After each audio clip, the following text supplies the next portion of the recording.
Friday, doing something a bit different. The world's all over the place, so Mika suggested that I wear Don't blame me.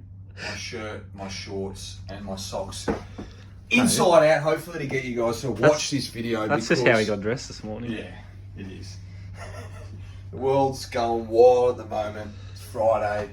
I'm feeling a bit bloody crazy myself. But we did want to try and get you to engage with this video. This is the 5th episode of your 5-minute physio to your desk. Please, if you're enjoying watching them, like, comment, share. Yep.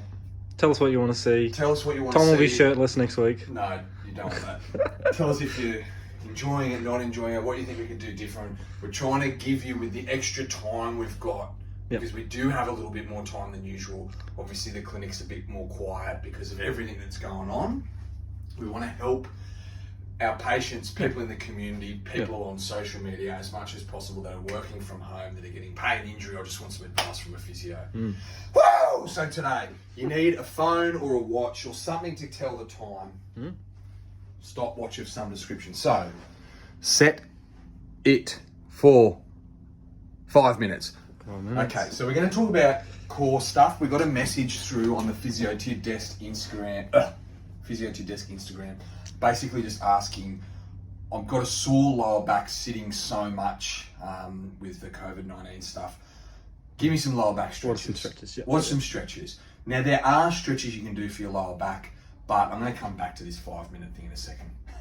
There are some stretches that you can do, but a lot of the time you get super tight in your lower back because there's always a reason. There's a reason. You're instability, you're in the one position for too long, you're weak in that area, so whether it's your core or you're actually weak in your back. Core and your back and your glutes, it can be a number of things. So before you go and think, I've got a sore lower back, I want to do these stretches. Mika and I are going to show you some core stuff. It's a really easy one to try and get this to fire up, get your pelvis in a little bit of a better position. See if that helps. Do this one for a week. If it's not helping, let us know. We can show you some other things to try. Right, so this is where let's set this again. So you cancel 5 minutes. Okay, I teach this to patients all the time in the clinic. They've got back pain. So you need to be laying on a hard surface. Don't get my double chin in it, Mika. Those pockets. Just getting close up. Hands are on your pelvis, and you're just going to move your pelvis into that tucked underneath. So you're arching your spine, then you're tucking the other way. You're arching, you're tucking the other way. So you're just getting the feel for what that is like. Now, when we sit, we're mostly here. I'm exaggerating. I don't know if you can see that, but I'm like that, really. That's showing, hey, Mika? Kim Kardashian. Yeah, the Kim Kardashian. Your butt sticking out. So like that, we want to go the other way. Right, so we're tucking to here. So we're driving that movement from our lower core. Lower core. Once you're in that position, draw your belly button and this part of your tummy down towards your spine gently. You're not sucking in, just pulling in. Your timer's going, right? Your timer's going. So you can do this for 5 minutes a couple of times a day. It's already started. Righto? Squeeze your pelvic floor. So pretend you're doing a number 1, number 2, and you try and stop yourself. Righto? It's a gentle squeeze. Don't hold your breath at any time. The next step is you bring one arm up, then you check back in with all that stuff we spoke about. So are you holding your breath? Yes or no? Is your core on? Are you squeezing your pelvic floor? Are you losing this? Righto? Then we come to the next arm. Remember, the time is still going. Righto? But with that, it's like you're trying to train your brain the right amount of effort to do for whatever task you're doing. Exactly. If you're doing a heavy deadlift, you might tense your core 100%. But for sitting all day, you need to actually teach your brain how to breathe, sit, stretch a little bit, hold that position for hours. It's not all or nothing. So we've tilted, pelvic floor, belly button, breath. One arm, the other arm. Check in again. Check in again. That's all still on.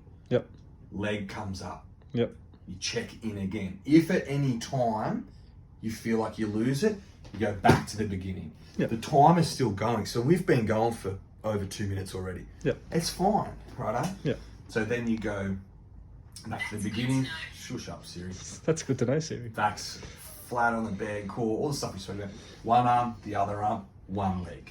Check in again. The other leg, we're still there, we're still active. Knees don't come past your hips.